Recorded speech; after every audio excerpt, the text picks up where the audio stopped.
Laki mengah awai mula pun kadang tersinggung baklon mereka. Bunuh bang Faisal kagakkan kelon, ku dengar langsung di dalam kamar.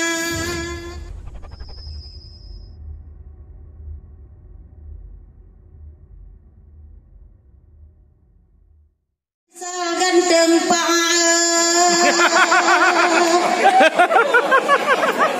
baik kerusi mangat Rahman ilahan ngan sopan santun lon pulang haba selawa salam ke Muhammadon dinerakan lon Bandung semua.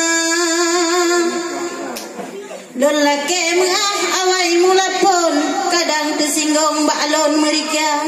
Bunuh bang Faisal kagakkan kelon, ku dengar langsung di dalam kamar.